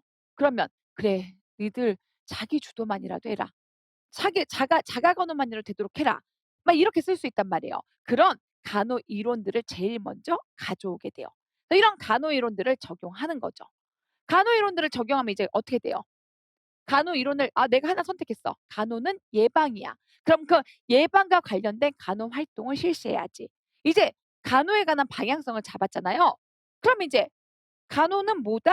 예방이다. 방법을 알았으면 그다음에 뭐가 궁금해요? 어떻게 하면 잘해 줄 수 있을까? 자, 간호 활동은 선생님 어떻게 하라고 배웠어요? 어떤 과정을 거쳐서 배우라고 간호를 하라고 배웠어요? 근거를 기반해서 간호 과정 속에서 간호를 실시하는 거예요. 뭐다? 방법이 간호 과정에 나와야 돼요, 이제. 간호 과정이 뭐예요? 간호 과정 어떻게 해요? 그렇죠. 이제 드디어 이제 이제 내가 아는 게 나왔어요, 선생님. 왜냐면 성인간호에서 우리가 여기까지 열심히 공부했거든요. 간호 과정은 사정, 진단, 계획, 수행, 평가. 이때 이제 1 시간이 넘었는데 이제서야 밝게 웃기 시작하셨어요. 내가 아는 게 나왔다. 이 간호 과정을 녹여주는 거예요. 그러니까 보건교사도 활동을 할 때 어떻게 돼요? 나의 활동을 해야 되는데 어떤 활동을 하지? 먼저 간호가 뭔지에 대해서 내가 이 아이들에게 필요한 간호 방향을 정해야 돼. 이론가들이 이론을 잘 찾아서 그래 예방을 해주자. 이 예방을 어떻게 해줘? 간호 과정을 활용해서 예방을 실시해 주자. 간호 과정은 사정, 애들을 먼저 사정하는 거예요. 진단, 애들에게 문제가 뭔지를 파악하는 거죠. 계획, 이 아이들에게 그 예방의 목표를 하기 위해서 필요한 계획을 막 수립하는 거예요. 그다음에 사업으로서 프로그램으로서 수행을 하는 거죠. 그리고 마지막에 이 간호 과정이 잘 조화롭게 성공적으로 이끌어졌는지 평가를 하는 거죠. 이게 바로 간호 과정 속에서 간호를 하는 거죠. 자, 그다음에 이제 어떻게 돼요? 자, 좋아요. 간호 이론을 가지고 간호 과정 속에서 간호를 잘 수행하셨어요. 뭐 거기에 필요한 뭐 간호의 수단이나 방법은 잘 선택하셨어요. 자, 그다음에 이제 뭘 해야 될까요? 아까 선생님이 얘기하신 거. 근거 기반. 이게 바로 활동 2 예요. 뭐냐면 선생님이 아주 열심히 잘 짜주셨어요. 나 예방이 좋은 것 같아. 그리고 그다음에 "그래 사정하래. 우리 애들 사정했어. 우리 애들 아우 애들이 담배를 피네." 그러니까 사정했으니까 "그래 내가 우리 아이들의 흡연 문제를 진단 내리고 그다음에 이제 혼자서 이렇게 짜는 거예요. 그다음에 그래 계획, 금연 계획 세요. 그러려면 뭐 아이들에게 뭐 금연 패치도 붙이고 막 이렇게 해야지. 그다음에 수행, 애들한테 이제 수행을 하고 평가를 하려면 교장 선생님의 컨펌이 들어가야 돼요. 그래서 최종적인 업무가 확정이 돼야지만 수행을 할 수 있거든요. 여기까지 내가 잘 짰어. 갔어 교장 선생님한테. "교장 선생님 제가 아이들에게 이렇게 금연 사업을 하고 싶어서 이렇게 간호 과정 통해서 프로그램을 만들었어요." 그리고 딱 보여줬어요. 그럼 교장 선생님이 뭐라고 하시겠어요? 저는 그냥 이렇게 약간 뭉뚱그려서 이렇게 했어요. 일을 처음 해 보니까. 그러면 딱 보시면 교장 선생님이 뭐라고 하시겠어요? 뭐라냐면 뭐 "김 교사 우리 학교에 이렇게 담배 피는 애들이 많아? 우리 학교에 담배 피는 애들이 몇 명이야? 몇 퍼센트야?" 물론 많은 교장 선생님들은 그렇게 물어보지 않아요. 본인들이 많으셔서 보건교사를 믿죠. 하지만 정말 이게 왜냐면 이게 사업이라는 건 돈이 들어가야 되는 거잖아요. 낭비가 있으면 안 된단 말이에요. 왜냐면 제가 늘 얘기했잖아요. "보건은 재화가 한정돼 있다." 이 한정된 재화 또 사람들이 심지어 예방에는 돈을 쓰고 싶어 하지 않는단 말이에요. 쓰고 싶어 하지 않는 그 돈을 예방으로 우리가 끌어들여야 돼요. 그러려면 그 돈을 끌어들이려면 어떻게 해야 돼요? 아까 선생님이 얘기하신 것처럼 근거 기반한 사업을 마련해야 된다라는 거죠. 근거 기반한 사업이 바로 뭐예요? 김 교사 우리 학교에 이렇게 흡연 프로그램을 금연 프로그램을 만들었어? 우리 학교 애들이 담배 피는 애들이 몇 명이야?" 그때 뭐라고 얘기하시겠어요? 네. 저희 학교는 1,200 명의 학생 뭐 굉장히 과밀할게요. 1,200 명의 학생들이 있는데 제가 조사를 해 봤더니 실제 600 명의 아이들이 담배를 피우고 있었고 그중에 200 명의 아이들은 필까 말까 고민하면서 친구들의 영향을 굉장히 많이 받고 있었고 나머지 400 명들은 현재 안 피우고 있지만 다 담배 피우는 아이들과 친구 관계이자 또 아이들의 인식 조사를 했더니 아이들이 담배에 대해서 되게 우호적인 입장을 보이고 있기 때문에 우리 학교는 뭐 예를 들어서 흡연과 관련돼서 질병 발생률은 몇 프로고 그다음에 흡연 관련된 인식도 조사해서 우호적인 인식이 80% 이상이 나왔으며 그리고 실제로도 담배를 끊겠다고 하는 의지를 보이는 학생들은 거의 제로에 가까웠습니다. 그렇기 때문에 우리는 빨리 여러 가지 학교의 문제들 중에서 가장 시급한 게 흡연 사업입니다. 이렇게 하면 그 돈을 안 주겠어요? 그게 바로 뭐예요? 이 사업을 실시하는데 근거가 기반되는 사업이 된다라는 거죠. 그런데 나는 처음이야. 아 나 뭐 목표도 잡았어, 건강 증진. 아 나 간호 활동도 할 거야. 간호 활동은 간호를 하는 거래. 아 그래서 이론서도 찾아봤어. 배트니 뭐니 예방이 간호라네? 나 예방 사업을 해야지. 간호 과정으로 이런 구체적인 근거 없이 우리 애들 보니까 계속 담배를 피우고 있네. 그래 다 흡연 사업해야지. 그리고 '아 예산 얼마일까?' 이런 근거나 계산 없이 예산 얼마가 좋지? 작년 선생님이 1 0 0원 하셨네. 그럼 나도 1 0 0 원?' 막 이런 거 있죠. 그리고 '무슨 사업을 하지?' 우리 애들이 어떤 담배를 뭐 전자담배고 여러 가지가 있잖아요. 어떻게 피는지 또 어떤 건강 문제를 가지고 있는지 아무것도 모르는 상태에서 1 0 0원 있으니까 뭘 해 볼까?' 피는 애들 많으니까 금연침도 쪼금 사 보고 영상도 좀 이렇게 금연 강사 좀 와 보라고 해 볼까? 이건 뭐죠? 사상 누각이에요. 무슨 말이냐면 아무런 근거에 기반하지도 않고 돈을 쓰겠다는 얘기예요. 그거 보면 누가 돈을 주겠냐는 거예요. 아니 우리 학교에가 담배 피는 애가 몇 명인지도 모르는데 금연침을 100 개를 주문하겠다고? 이 100은 도대체 어디에서 나온 의미이며 1 0 0 원을 쓰겠다고? 이 1 0 0 원이 얼마만큼 효율적으로 사용이 될 것인지 아무런 근거 없이 그냥 "왜 이렇게 써요 김 교사?" "아 네 전에 분이 이렇게 해서요." "아 네 그냥 1 0 0 원이면 좋은 돈 아닌가요? 많지도 않지 않나요 선생님?" 이렇게 하면 어떻게 돼요? 굉장히 무능한 보건교사가 되는 거란 말이에요. 그렇기 때문에 어떻게 돼요? 활동 2에서는 근거를 기반해야 되는데 어떤 근거? 수학적인 근거가 있어야 된다라는 거죠. 그걸 우리는 뭐라고 불러요? 측정 지표다라고 얘기하는 거죠. 근데 이 측정 지표 전에 이제 뭐가 들어가냐면 여기에서 바로 들어가는 게 바로 역학이에요.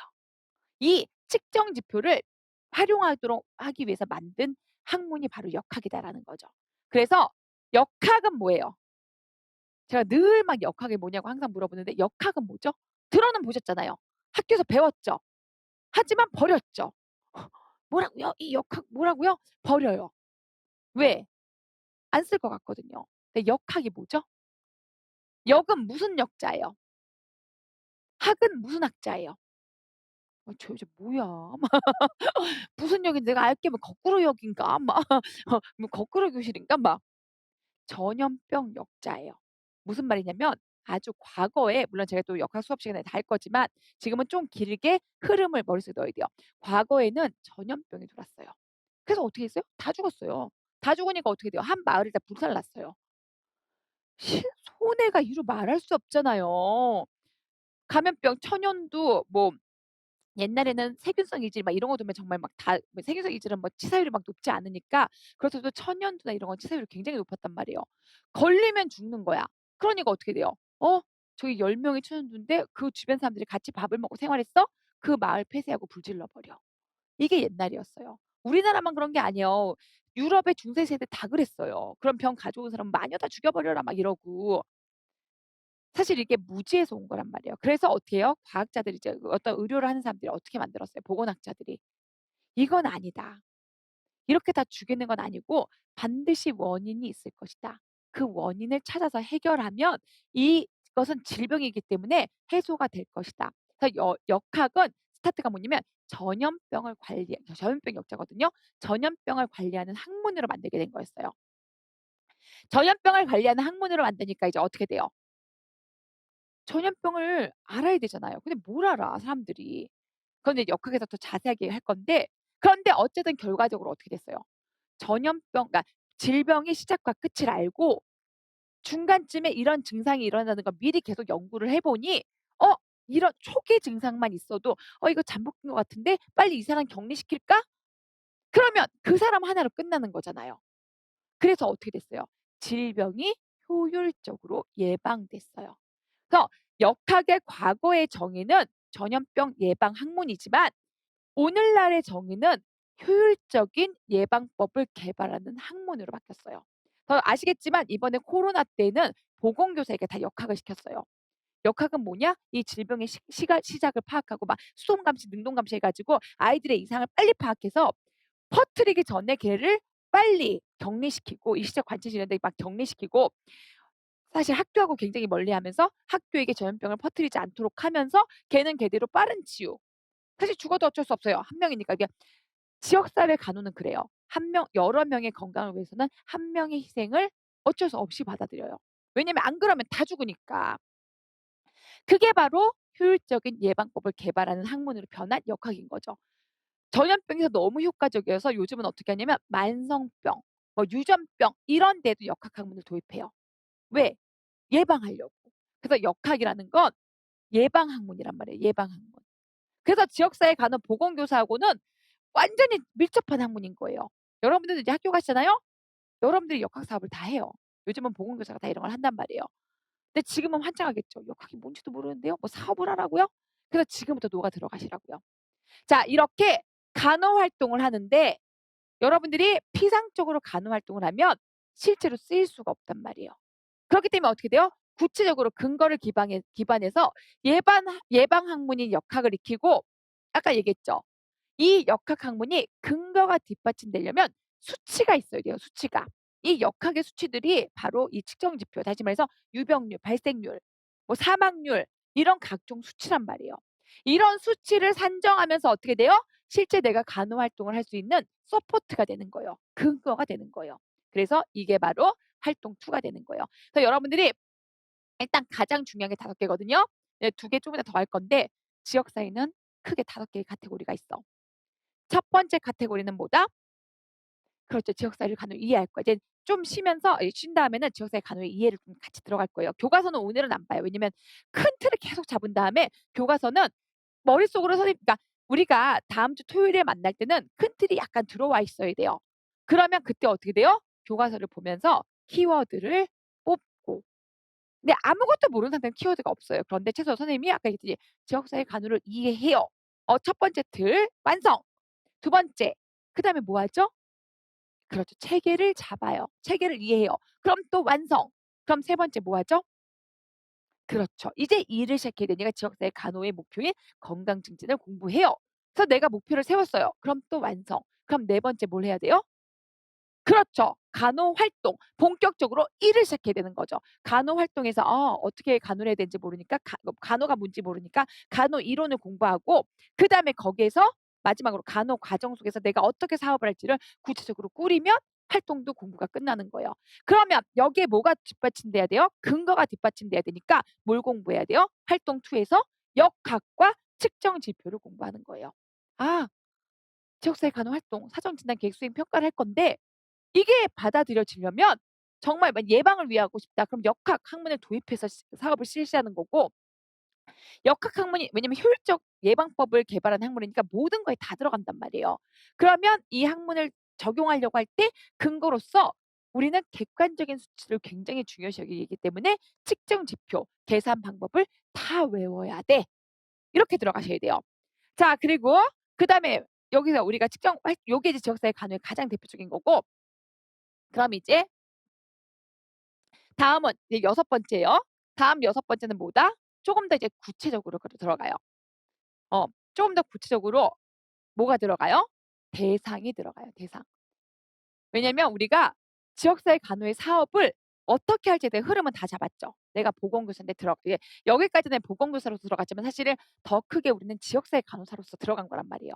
나는 지역사회 간호사로서 지역사회 간호의 업무를 하기 위해서 첫 번째 지역사회 간호를 이해하고 두 번째 지역사회 간호의 체계를 내가 공부한 다음에 세 번째 본격적인 업무를 실시할 거야. 목표로 건강 증진 목표를 세우고 이 목표를 달성시키기 위해서 지역사회 간호 활동을 할 건데 이 활동을 할 때 모든 수치가 근거가 돼야지만 왜냐면 명확한 결과가 산출돼야지 다음에 피드백을 다시 할 수 있단 말이에요. 그래서 이 간호 활동을 하기 위해서 명확한 근거를 제공하기 위해서 우리는 지역사회 간호 활동의 역학과 측정 지표를 공부할 거야.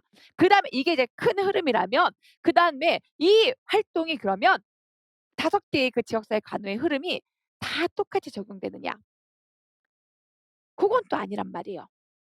큰 틀은 다 같은데 이런 거죠. 그래 이제 내가 보건교사는 오케이. 왜냐면 나는 학생을 대상으로 사업을 실시할 거니까. 하지만 지역사회 간호에는 대상이 학생만 있는 게 아니잖아요. 지역사회 간호의 대상은 개인도 있어요. 또 하나하나 들어요. 사람이 태어났어. 응애 나 혼자야. 나도 지역사회 소속원이니까 나도 지역사회 간호의 혜택을 받아야죠. 그다음에 여러분들 어디 가세요 인제? 태어나자마자 학교를 가시다니. 영재였어요. 그렇죠. 가족에 소속되죠. 태어났더니 응애 하고 보니까 그전에는 왜냐면 태어나서는 말러가 얘기하잖아요. "너는 자폐였어." 뭐냐면 태어나면 가족 뭐 아무것도 몰라요. 세상에 오로지 나만 있는 거야. 말로는 그렇게 얘기해요. 모든 인간은 태어나자마자 생후 1개월까지는 자폐야. 정상 자폐 기간을 거쳐. 왜? 상호작용을 전혀 모르고 나만 있다라고 보거든. 개인으로 시작해요. 하지만 시간이 지나면 어떻게 돼요? 인간은 사회적인 동물이기 때문에 사회화가 시작되기 시작하는 거예요. 주변이 보여요. "어? 저 아줌마 누구지? 나한테 밥을 주네? 저 아저씨는 뭐지? 밤마다 나를 안아주네?" 가족이 형성되는 거죠. 그다음에 어디 가요? 아니 이럴 수가. 학교도 안 보내고 일을 보내다니. 어. 계모거나 아니면 이 아이는 가족이 그냥 슬픈 가족이에요. 일부터 시작하면 안 되죠. 그래도 학교는 보내야죠. 왜냐면 국가 의무 교육인데. 이게 바로 우리가 얘기한 보건교사가 하는 업무들이 다 여기 녹아 있는 거죠. 그다음에 이제 어디 가요? 드디어 이제 일을 가요. 그쵸? 산업체. 우리도 이제 일을 가기 위해서 이렇게 하고 있는 건데 그다음은 또 뭐죠? 산업체들이 모여 있어서 지역사회가 되는 거죠. 이렇게 대상을 한번 쭉 나열해 보는 거예요. 왜? 우리가 아까 공부했던 그런 지역사회 간호 과정이 대상마다 조금 달리 쓰일 수 있다라는 거죠. 그래서 개인은 주로 인제 지역사회 간호지만 개별적인 임상 간호에 많이 기본을 하고 임상 간호에서도 이제 예방적인 임상 간호가 있으니까 이런 쪽으로 해서 우리는 지역사회 간호에서는 개인 간호는 많이 보지 않고 임상 간호 중에서도 예방적인 임상 간호 쪽으로 많이 가게 돼요. 그다음에 가족부터 우리가 많이 보죠. 왜? 우리가 지역사회 간호에 그 흐름을 따라서 간호를 해 주려고 했더니 이상해 뭔가. 뭐가 이상하냐? 가족들은 딴소리를 해요. 무슨 말을 딴소리를 한다는 거죠? 우리 가족은 딴소리 안 하는데요." 막 이런 거잖아요. 예를 들어서 이런 거죠. 나는 이제 지역사회 간호사니까 지역사회 간호사에 맞게 사업을 실시하고 구상하고 하는데 사실 지역사회 간호에 맞게 사업을 구상하면 어때요? 사람들은 다 자기 이익을 취하고 싶단 말이에요. 옆에 있는 우리 지역사회의 이익을 추구하고 싶지 타 지역사회에 이익을 더 주고 싶진 않단 말이에요. 그런데 또 지역사회에 들어갔을 때 사람들이 공통으로 뭔가 갖는 거는 오케이야. 그래서 그렇게 내가 줬더니 그 지역사회 안에도 그룹이 형성되더라는 거예요. 가족이랑 그룹이 막 딴소리를 하는 거예요. 막 저희는 지역사회 분들에게 1 인당 뭐 100만 원씩 드리기로 했습니다. 아이들은 뺍니다. 이렇게 얘기를 했는데 가족은 "무슨 소리예요? 우리 아이" 그러니까 그 말 다 듣고도 "우리 애" 막 거짓말하는 거예요. "우리 애 커요. 돈 더 주세요." 이렇게 가족만의 끈끈한 습성이 있더라라는 거죠. 그래서 무슨 말이냐면 아까 그 지역사회 간호의 흐름을 여기다 집어넣으려고 하니 가족만의 굉장히 특이한 부분이 강점도 있고 약점도 있더라라는 거예요. 그래서 가족 간호는 굉장히 뭐를 중시하냐면요. 반드시 문서화하라는 거예요. 반드시. 뭐 나중에 볼 거지만 무슨 말이냐면 지역사회 여기 주민들 모아 놓고 "자 여러분 제가 1 0 0 원씩 드릴게요." 그러면 다 서로 견제해. "쟤 101만 원 받는 거 아니야? 나 99만 원 주면 어떡하지?" 더 이상 말을 안 해요. 왜? 다 똑같이 받고 싶어서. 근데 지역사회들한테 "자 1 인당 1 0 0만 원씩 드릴게요." 근데 가족들은 막 딴소리해요. 자기들끼리 모여 가지고 "선생님 우리 애도 주기로 한 거였어요." 막 "아닌데요. 저는 그냥 애 빼고 어른을 중심으로 드린다고 했는데요." "무슨 소리세요? 우리 아이도 막 커요." 막 이러면서 가족이 본인의 이익을 위해서 간호사와 한 약속을 깬다라든지 우리가 알고 있는 지역사회의 사업의 흐름과는 쪼금 다르게 가족의 이익을 위해서 달리 가는 흐름이 있어요. 고런 것들이 굉장히 많이 포착돼서 '아 안 되겠다. 가족들이랑 일할 때는 무조건 문서화시켜야지.' 그리고 예측을 또 할 수가 있어요. 왜냐면 지역사회 간호를 실시하다 보면은 예측이 안 돼요. 만약에 선생님이 이렇게 있어요. 제가 이 세 분들한테 "선생님 뭐 내일 9시 에 수업을 하기로 합니다. 내일 9시 에 오세요." 그러면 각기 가요. 근데 그 수업을 할 때는 예습도 해 오고 복습도 해 와야 되는데 근데 각자 개별이니까 시간은 정해서 올 거예요. 왜냐면 서로 얘기를 모르는 상태라고 하면. 근데 예습 상태가 어떤지 복습 상태가 어떤지 모르니까 예측이 안 돼요. 그래서 제가 그냥 선생님은 정말 잘하고 선생님은 중간, 선생님은 좀 못하고 막 이런다 하더라도 제가 그냥 똑같이 밖에 줄 수 없어요. 정보를 주든 뭐 재화를 주든 뭐를 주든. 그런데 가족은 어때요? 아까 얘기했듯이 거짓말도 하고 막 "우리 잘 사는데도 우리 정말 못 살아요. 그래서 돈을 더 받는다."라든지 아니면 이 가족의 습성이 있어요. '이 사람들은 모이면 좋은 가족이에요. 진짜 예습을 엄청 열심히 하는구나.' 그래서 이 가족은 조금만 간호의 방아쇠를 당겨주면 굉장히 건강에 예방적인 가족으로 바뀔 수가 있겠구나. 이런 게 가족의 특성으로 예측이 된단 말이에요. 그러면 다음에 간호 활동을 내가 막 그러니까 이 여러 명들은 다 골고루 예측이 안 되기 때문에 지역사회는 똑같은 아무리 선생님이 엘리트여도 똑같은 공부밖에 못 시키지만 가족은 예측이 되기 때문에 그 가족에 맞춤형 간호를 줄 수가 있어요. 그렇기 때문에 이렇게 대상을 나눠 놓는 거예요. 왜냐면 대상마다의 특징이 있단 말이에요. 그래서 이렇게 대상을 나눠 놓은 건 아까와 다 똑같이 지역사회 간호 과정으로 들어가되 그 대상의 특징에 맞는 간호를 더욱더 제공해 주자. 이런 의미로 대상을 더 같이 봐요. 여기서 개인에서는 이제 1차 의료도 한 번 더 보게 되고요. 이래서 대상을 하나하나의 간호를 다 봐요. 산업체만의 특이한 간호, 학교만의 특이한 간호, 가족만의 특이한 간호 이런 것들을 다 별도로 본단 말이에요. 왜냐면 똑같은 건강검진이라도 학교에서 하는 건강검진과 산업체에서 하는 건강검진이 다를 거 아니에요. 왜?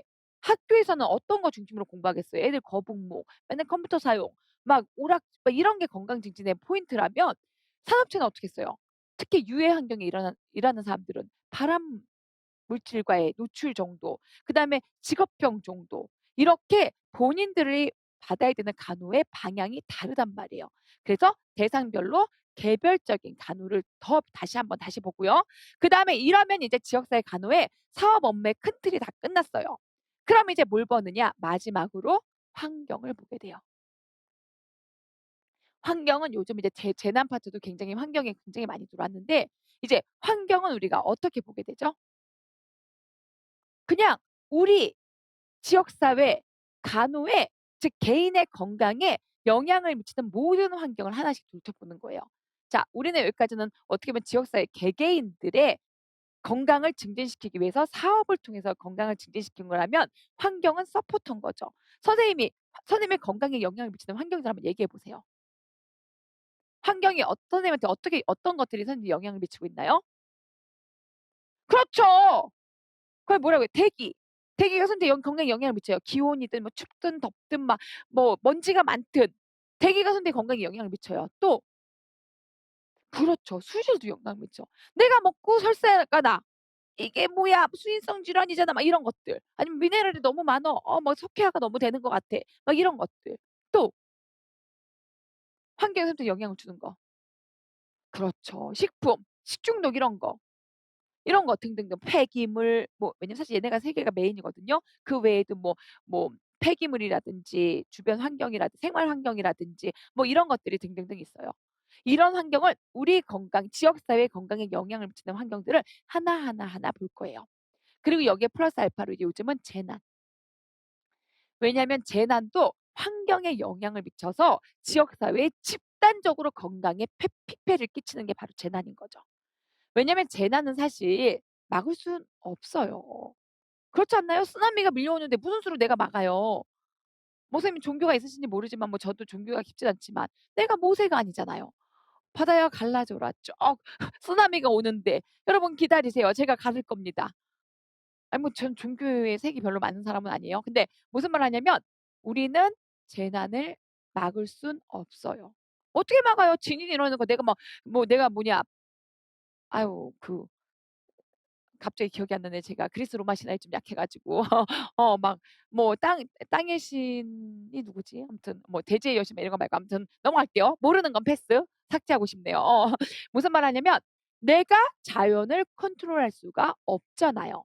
재난은 막을 수 없어요. 하지만 어떤 건 할 수 있어요? 피해를 최소화시킬 수는 있죠. 그게 바로 재난 간호예요. 어차피 오는 재난을 우리는 100% 막을 수는 없다. 하지만 피해를 최소화시키는 정도의 예방은 할 수 있다. 그리고 이미 재난으로 해서 망가진 사람들을 우리가 간호로 복구, 회복시켜 줄 수 있다. 이게 요즘 뜨는 재난 간호예요. 그래서 요렇게 큰 틀을 먼저 머릿속에 잡으세요. 그래서 이제 잠시 10분간 쉴 건데 선생님은 앉아 가지고 7개만 계속 기억하시면 돼요. 이해, 체계, 목표, 간호 활동, 그다음에 역학 및 측정 지표, 대상, 환경, 재난. 이거는 바보가 아닌다면 외워져요. 그렇죠? 예 물론 선생님 무슨 소리예요. 이것도 정말 거짓말 하나도 안 보태고 그냥 이러고 선생님 잘 들었습니다." 집에 가잖아요. 그리고 이제 평소대로 그냥 핸드폰 보고 이러면 내일 아침이면 다 까먹어요. 이 최소한의 단어 2개씩 되는 이 7글자도. 공부는 그런 거예요. 제가 이렇게 그때도 한번 얘기하지만 인간은 돌이에요. 어쩔 수 없어요. 학자들이 얘기해요. 에빙하우스가 얘기하잖아요. "망각곡선이 좋은 의미가 아니에요. 너는 돌이야." 이거예요. 뭐예요? 인간은 아침에 들은 걸 저녁에 80%를 까먹는단 말이에요. 그런데 에빙하우스가 얘기했어요. 뭐라고 얘기해요? "돌은 새기면 돼." 어떻게 새겨요? 계속 파란 말이에요. 계속 파란 말이에요. 이 7개의 큰 틀을 에빙하우스는 30분마다 까먹는대요. 그래서 30분마다는 좀 과하니까 한 왜냐면 한 30분에 50% 까먹고 또 몇십 분에 몇십 프로 까먹고 막 이렇다고 하거든요. 어떻게 해요? 몇 시간만 번씩 나를 자꾸 자극시키라고요. 7개 계속 얘기하고 아침에 눈 떠서도 7개 얘기하고. 근데 요것만으로는 이제 점점점 제가 누적 공부라 그랬잖아요. 7개가 어느 정도 떠올라. 그럼 이제 어떻게 돼요? '내가 이에 대해서 조금 더 깊게 떠올려 보겠어.' 하면서 또 떠올리는 거예요. 그거는 10분 후부터 이제 이해에 대해서 선생님들이 자세하게 떠올릴 수 있게끔 도와드리도록 할게요. 10분간 쉬었다가 수업하도록 할게요.